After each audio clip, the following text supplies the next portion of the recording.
Good morning साथियों, स्वागत है आपका target selection by Arun sir channel पे।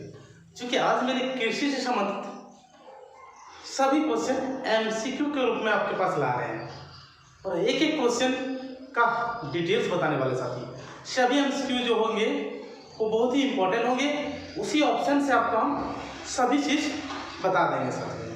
होता क्या है, इसमें आज जानना आपको कि कौन से क्वेश्चन आपके परीक्षा में आने वाले हैं। इसके लिए जो इम्पोर्टेंट क्वेश्चन है वो भी रख देंगे सभी एक साथ, ताकि जो भी क्वेश्चन आए यहाँ से छूटे नहीं। बहुत ही इंपॉर्टेंट क्लास है साथियों, अंत तक देखिएगा और अगर नए हैं तो सब्सक्राइब कर दीजिएगा, है ना साथियों।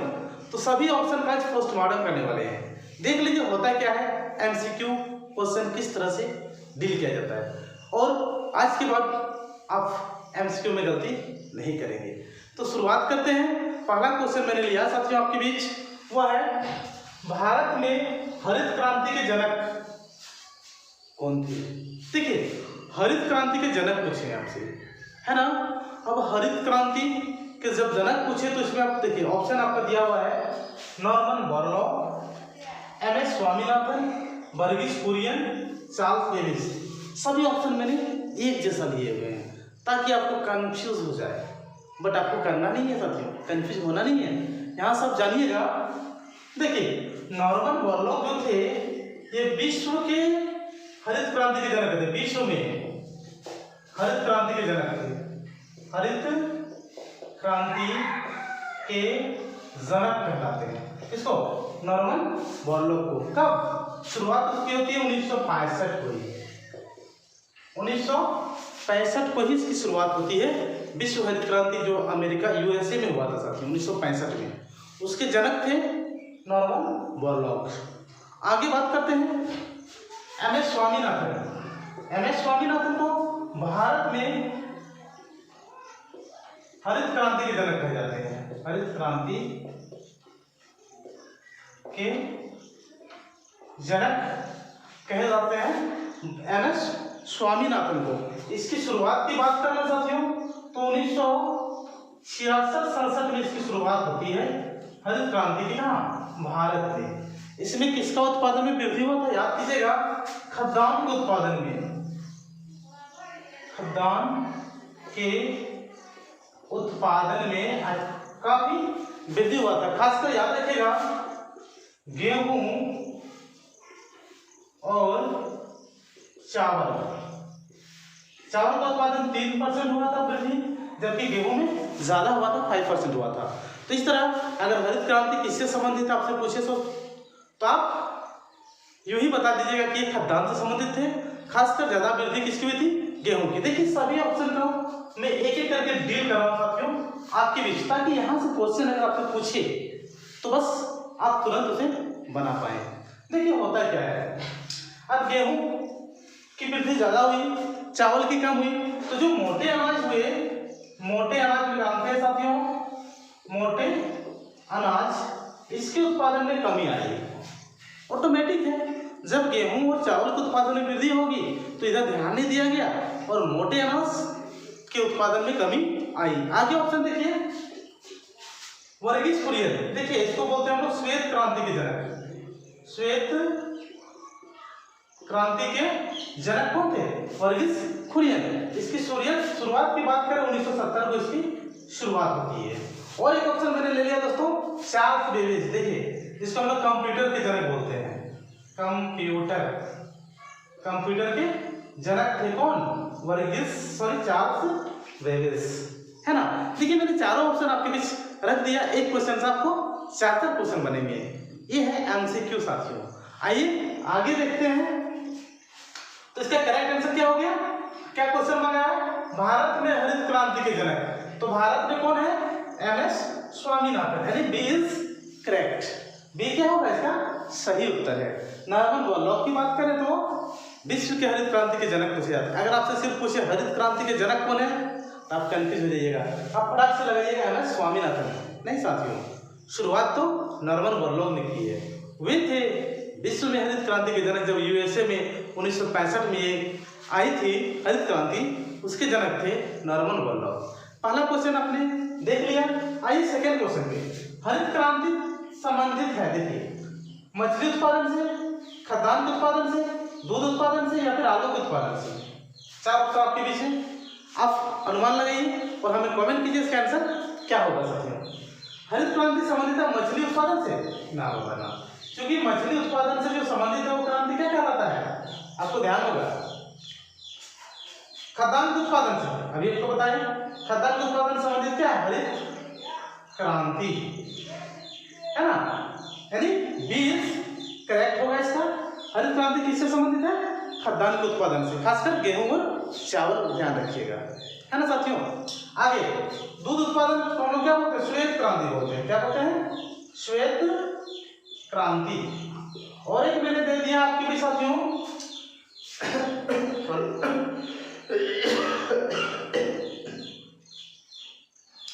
आलू उत्पादन है, इससे संबंधित है, एक ऑप्शन दिया आलू उत्पादन, ये आपका संबंधित है साथियों, क्या बोलते हैं इसको, गोल क्रांति से, गोल क्रांति से, गोल क्रांति को हम लोग बोलते हैं आलू उत्पादन से संबंधित।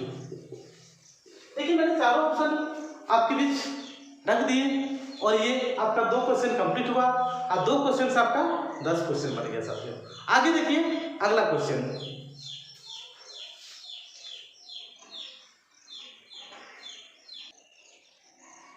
अगला क्वेश्चन है श्वेत क्रांति संबंधित है। देखिए श्वेत क्रांति के बारे में थोड़ा सा मैंने अगले ही क्वेश्चन में बता दिया साथियों, फिर भी जानिए श्वेत क्रांति होता क्या है, दूध के अचानक में उत्पादन में वृद्धि, दूध की उत्पादन में वृद्धि, इसी को बोलते हैं श्वेत क्रांति। इसके जनक की बात मैंने बताया दोस्तों आपको, श्वेत क्रांति के जनक कौन थे, वर्गीस कुरियन, वर्गीस कुरियन, ये नाम आप ध्यान में रखिएगा। सॉरी, वर्गीस कुरियन जो थे ये श्वेत क्रांति के जनक कहलाते हैं। और श्वेत क्रांति संबंधित किससे है, दूध के उत्पादन से संबंधित है। आइए ऑप्शन को देखते हैं, श्वेत क्रांति संबंधित है किससे, टमाटर उत्पादन से, मंडा उत्पादन से, दूध उत्पादन से, उर्वरक का उत्पादन से। आपने तो पहले ही देख लिया साथियों, आप तुरंत ऑप्शन लगाइएगा दूध उत्पादन से, बट आप इसको छोड़ क्यों दीजिएगा। देखिए टमाटर का उत्पादन कौन सी क्रांति है संबंधित, इसको जानिएगा। टमाटर का उत्पादन हो चाहे आपका मांस का उत्पादन हो, ये लाल क्रांति का अंतर्गत होता है। क्या इसका किससे संबंधित है, लाल क्रांति से संबंधित है टमाटर का उत्पादन, लाल क्रांति से संबंधित है टमाटर का उत्पादन। अंडा का उत्पादन, रजत क्रांति, देखिए अंडा का उत्पादन क्या कहलाता है, रजत क्रांति, ये अंडा का उत्पादन से। अब एक है दिया दूध का उत्पादन, देखिए दूध का उत्पादन किसे है, श्वेत क्रांति जो है आपका, श्वेत क्रांति जो है यही दूध के उत्पादन से संबंधित है। अब एक दे दिया उर्वरक का उत्पादन, देखिए उर्वरक का उत्पादन जो है साथियों वो भूरी क्रांति से संबंधित है। किसे है, भूरी क्रांति से संबंधित है उर्वरक का उत्पादन। मैंने चारों ऑप्शन जो दिया है वो आपको क्वेश्चन में रहेगा, मैंने आपको चारों लिंक कर दिए साथियों, चाहे कोई भी ऑप्शन आपका रहे आपको दिक्कत नहीं होना चाहिए, क्योंकि आप अगर मेहनत से क्लास को देख रहे हैं, पूरे क्लास को देख रहे हैं साथियों, कॉपी में नोट कर रहे हैं, तो जरूर ये भरोसा रखिए कि आपका यहाँ से क्वेश्चन पूछेगा तो छूटेगा नहीं, है ना। चलिए साथियों, अगर नहीं है तो अभी तुरंत सब्सक्राइब कर दीजिए और दोस्तों को शेयर कर दीजिए, ताकि अगला दोस्त को भी इसी तरह का वीडियो मिल सके साथियों। और जानकारी बेसिक होनी चाहिए, बार बार मैं बोलता हूँ दोस्तों कि हर चीज़ की बेसिक जानकारी रखिए। सिर्फ हम अभी क्या करते हैं, श्वेत क्रांति के संबंधित है किससे, टिक दूध का उत्पादन से, सही हो गया, आगे बढ़ जाते हैं। इससे क्या होता, ये चारों ऑप्शन को तो आप नहीं जान पाते, चारों को जानिए, डिटेल्स में जानिए। आगे देखिए मैंने लिया है पीली क्रांति संबंधित है, देखिए तिलहन, मसाला उत्पादन, आलू उत्पादन, इनमें से कोई नहीं। अभी मैंने साथियों आपको बताया कि तिलहन का उत्पादन जो है वो कौन सी क्रांति से संबंधित है, क्योंकि वो पीली क्रांति से संबंधित है तिलहन का उत्पादन। मतलब इसका आंसर जो हो गया क्या हो गया साथियों, श्वेत क्रांति का आंसर जो हो गया सी हो गया, दूध उत्पादन से संबंधित है। अगला है पीली क्रांति संबंधित किससे है, तिलहन के उत्पादन से है पीली क्रांति, तिलहन उत्पादन से। अब आता है मसाला उत्पादन। देखिए ये ऑप्शन है मसाला उत्पादन। अब मसाला का उत्पादन जो होगा वो बादामी क्रांति से संबंधित है। मसाला का उत्पादन, इसे भी नोट कीजिएगा, बादामी क्रांति, इससे संबंधित है मसाला का उत्पादन। आलू का उत्पादन दोस्तों अभी बताया मैंने पहला क्वेश्चन में, क्योंकि आलू का उत्पादन जो है वो किसमें होता है, गोल क्रांति में। किसमें, गोल क्रांति से संबंधित है आलू का उत्पादन। मैंने सभी क्रांति आपका ऑप्शन से डील कर दिया। अगर आपसे पूछ ले अंडा उत्पादन तो उसको बोलेगा रजत क्रांति। दूध उत्पादन संबंधित है श्वेत क्रांति से। टमाटर उत्पादन है लाल क्रांति से, या मांस उत्पादन भी बोले तो लाल क्रांति से संबंधित है। आगे तिलहन का उत्पादन संबंधित है पीली क्रांति से। मसाला का उत्पादन बादामी क्रांति से। आलू का उत्पादन गोल क्रांति से। आगे क्वेश्चन देखिए साथियों, अभी 4 ही हुए हैं, एकदम टफ क्वेश्चन करा रहे हैं आपके बीच आज के साथियों। सभी अंत तक रहिएगा और पूरा वीडियो देखिएगा ताकि कहीं कुछ छूट तो नहीं है, आप हमें कमेंट करके बताइएगा साथियों। अगला क्वेश्चन आपके बीच है साथियों। देखिए क्वेश्चन है झींगा मछली का उत्पादन किस क्रांति से संबंधित है। क्वेश्चन को मैंने क्या किया, चेंज कर दिया। आपसे पहले उत्पादन पूछ रहे थे, अब क्वेश्चन हो गया साथियों क्रांति। अब कौन से क्रांति में वे आते हैं ये आपको सिलेक्ट करना है। देखिए होता क्या है, इस तरह के क्वेश्चन आपको परीक्षा में एक मिलेंगे, आपको कंफ्यूज होना नहीं है, क्योंकि सभी ऑप्शन को मैं डील कर रहा हूँ और वहां से क्वेश्चन आपका आ ही जाएंगे, एकदम दिक्कत नहीं होगी। अभी भी आप अगर नए हैं तो सब्सक्राइब कर लीजिएगा, एक लाइक कर दीजिएगा और दोस्तों को शेयर कर दीजिएगा। हम चाहते हैं साथियों कि सभी तक ये वीडियो पहुंचे। देखिए होता क्या है कि आप अगर डिटेल्स में नहीं जानिएगा तो आपको दिक्कत होगी। आइए देखते हैं, क्योंकि क्वेश्चन है झींगा मछली का उत्पादन किस क्रांति से संबंधित। देखिए झींगा मछली समझते होंगे, बोला किस क्रांति से संबंधित है। तो सबसे पहले आप जानते क्या है इसको देखिए। हरित क्रांति आप जानते हैं किससे है, चलिए ये खाद्यान्न से है, खाद्यान्न के उत्पादन से है।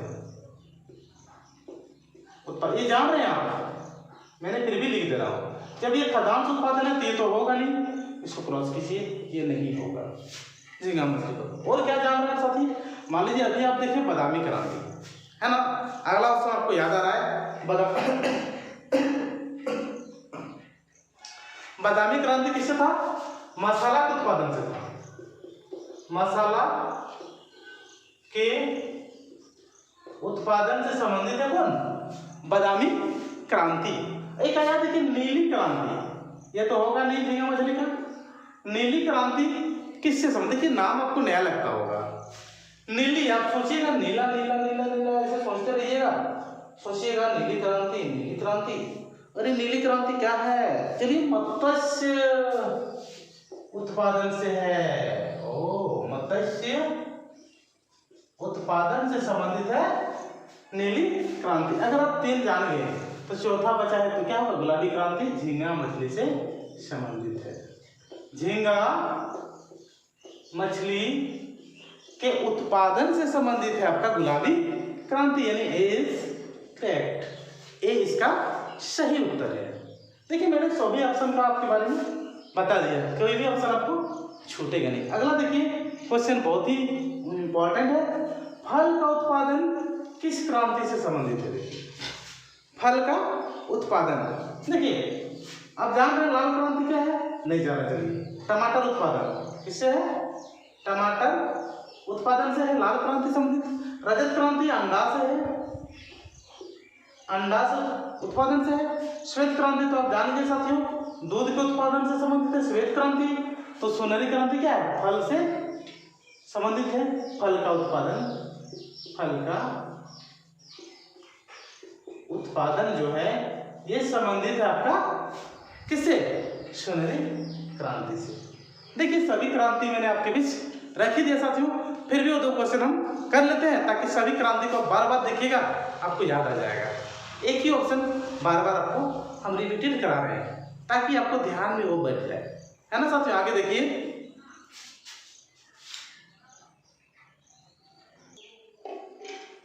देखिए अगला क्वेश्चन आपके साथ है, अंडा का उत्पादन संबंधित है। देखिए अब रही बात, अंडा का जो उत्पादन है वो किस क्रांति से संबंधित है, ये क्वेश्चन आपसे पूछा गया है। देखिए सबसे पहले बादामी क्रांति है, जान रहे हैं? चलिए नहीं जानते हैं। रजत क्रांति नहीं जानते हैं, गुलाबी क्रांति नहीं जानते हैं, भूरी क्रांति नहीं जानते हैं। ठीक है, कोई नहीं आता तो अंदाजी क्या कीजिएगा, कोई भी एगो अंडा अंडा गोल गोल के भूरा तो नहीं अंडा होता है, बादामी तो नहीं होता है, ऐसे कुछ सोच के एगो मार दीजिएगा, सब टिक लगा जाइएगा। चलिए जय माता दी करके टिक लगा दिए। देखिए साथियों, सभी ऑप्शन का मैं पोस्टमार्टम करूँगा। देखिए बादामी क्रांति आपको बताया किससे संबंधित है? अरे बादामी क्रांति आपकी ये मसाला के उत्पादन से संबंधित है। किससे है? मसाला के उत्पादन से संबंधित है बादामी क्रांति। रजत क्रांति है अंडा के उत्पादन से संबंधित। किससे? अंडा के उत्पादन से संबंधित है रजत क्रांति। आगे गुलाबी क्रांति को कौन ले जा रहे हैं? अच्छा बताइए, गुलाबी क्रांति का नाम कितना बार हम लोग सुने अभी? झींगा मछली का उत्पादन से संबंधित है। झींगा मछली के उत्पादन से। भूरी क्रांति, देखिए भूरी क्रांति आपको पहले ही मैंने बताया साथियों कि उर्वरक के उत्पादन से संबंधित है। किससे है? उर्वरक के उत्पादन से संबंधित है भूरी क्रांति। मैंने चारों ऑप्शन को आपके बीच रख दिया साथियों। तो इसका सही आंसर क्या होगा? रजत क्रांति से संबंधित है अंडा का उत्पादन। आगे देखिए, इंद्रधनुष क्रांति संबंधित है। इंद्रधनुष का नाम आपको नया नया लग रहा है, नया जैसा लग रहा है। देखते हैं फसल उत्पादन से क्या संबंधित था, हमने देख लिया। फसल फसल फसल याद कीजिए, फसल उत्पादन किससे संबंधित था? चलिए याद नहीं आ रहा है। पहला ऑप्शन को देखिए वीडियो में जाके, चलिए भी याद नहीं आ रहा है, ठीक है ना। तो फसल उत्पादन जो है साथियों आपके बीच मैंने पहले ही रखा कि जब फल उत्पादन या फसल उत्पादन हो उसको हम बोलते हैं सुनहरी क्रांति। क्या बोलते हैं? सुनहरी क्रांति। ये तो होगा नहीं, काटिए इसको। टमाटर को बोले थे, याद कीजिए टमाटर उत्पादन क्या कहलाता था? या मांस लाल क्रांति। क्या था? लाल क्रांति। ये तो होगा नहीं, इसको भी काटिए। सभी क्रांति को एक साथ ले जाने का लक्ष्य जो है वही है आपका इंद्रधनुष क्रांति। सभी क्रांति जो है उसको एक साथ ले जाने का लक्ष्य कौन रखता है? इंद्रधनुष क्रांति। मैंने सभी क्रांति आपके बीच ऐसे रख दिए साथियों, बार बार रिपीटेशन करा के, ताकि आप वीडियो को फिर पूरा देखिएगा तो आपको याद हो जाएगा। अंतिम दो क्वेश्चन है 9 और 10 जो बहुत ही इम्पोर्टेंट है और एक परीक्षा में तो छपता ही है। आइए देखते हैं 9 और 10 को। देखिए क्वेश्चन है, खरीफ फसल की बुआई होती है, मतलब खरीफ फसल कब बोया जाता है, कब बोया जाता है, कब उगाया जाता है, ये आपसे पूछा है। तो खरीफ फसल होता है क्या दोस्तों? आपको सॉरी मैंने खरीफ फसल के बारे में पूछा ना, चलिए ठीक है। खरीफ फसल जो होता है वो वर्षा ऋतु में से बोया जाता है। अब वर्षा ऋतु याद कीजिए कौन सा महीना पड़ता है? ऑटोमेटिक आपको याद आएगा। चलिए याद नहीं आ रहा है, सोचिए कब हम धान लगाते हैं, धान की खेती कब करते हैं? सोचिए। गेहूं की खेती कब करते हैं? ये सोचिए, है ना। तो खरीफ फसल जो है साथियों, इसको अभी देखिए कौन सा महीना चल रहा है आपका? चल रहा है अभी, हाँ आज के डेट में अभी जून जुलाई चल रहा है ना। तो जून जुलाई में अभी के समय में हम लोग क्या लगाते हैं? अरे भाई धाने तो लगाते हैं ना। भले अभी बरसात नहीं हो रही है, पानी की कमी देखा जा रहा है, बस अभी बरसात होगी तो हम लोग क्या करते हैं? अभी खेती करते हैं ना। तो वो कौन महीना में होगा? जून जुलाई में होगा आपका खरीफ फसल की खेती, यानी बी इज करेक्ट। अब रही बात देखिए अक्टूबर नवंबर, सोचिए थोड़ा, जब वर्षा खत्म तो हम लोग क्या लगाते हैं? गेहूं लगाते हैं कि नहीं? तो अक्टूबर नवंबर में जो होगा वह रबी फसल की खेती होती है। रबी फसल है ना, ये हो गया खरीफ फसल की खेती। इस टाइम पे सभी को ध्यान रखिएगा। तो मार्च में हम लोग जो लगाते हैं वो जायद फसल लगाते हैं, गर्म फसल जिसको बोलते हैं जायद फसल। अब मार्च अप्रैल में क्या होता है साथियों? हम देते हैं वो मार्च और अप्रैल। तो मार्च अप्रैल में हम लोग रबी फसल को काटते हैं, रबी फसल की कटाई होती है मार्च और अप्रैल में, है ना। अब रबी फसल और खरीफ फसल क्या है आप तो जानते ही हैं। खरीफ फसल जिसे वर्षा ऋतु में हम लोग बोते हैं और रबी फसल जिसे हम शीत ऋतु में बोते हैं। और रही बात जायद फसल, जिसको हम ग्रीष्म ऋतु में बुआई करते हैं, है ना। ये सारी फसलें। और एक क्वेश्चन है जो बहुत ही इंपॉर्टेंट है, आपके बीच आने वाला है साथियों। अगला जो क्वेश्चन है वो आपसे पूछा है रबी फसल के उदाहरण देखिए। 4 ऑप्शन दिया हुआ है, धान, तरबूज, सरसों और जूट। तो अनुमान लगाइए, रबी फसल मतलब आप सबको बताएं कि शीत ऋतु में जो बोया जाता है। अब धान को क्या शीत ऋतु में बोते हैं? नहीं बोते हैं, चलिए नहीं होगा ये। तरबूज को बरसात में होगा? तरबूज नहीं होगा, चलिए शीत ऋतु में होगा? नहीं होगा। सरसों जो है ये आपका शीत ऋतु का एक फसल है। सरसों मतलब ये आपका एक रबी फसल है। जूट की बात करें तो जूट तो आपका खरीफ फसल है, क्योंकि इसे वर्षा ऋतु में बोया जाता है। तरबूज है जायद फसल है, ये गर्मी के सीजन में बोया जाता है। धान क्या है? खरीफ फसल है ना, ये खरीफ फसल है, इसको हम वर्षा ऋतु में बोते हैं। इस तरह की जो इम्पोर्टेंट क्वेश्चन है मैं आपके बीच रख दिया साथियों। अगर आप नए हैं तो आज ही चैनल को सब्सक्राइब कर दीजिए, लाइक कर दीजिए और एक शेयर कर दीजिए। ये मैंने 10 क्वेश्चन से आपको 100 क्वेश्चन करा दिए बहुत ही कम समय में। अपने कॉपी में नोट कर लीजिएगा। और एक बार target selection by Arun sir YouTube में सर्च करके अगर सब्सक्राइब नहीं किए हैं तो सब्सक्राइब जरूर कर लीजिएगा। Thank you, bye.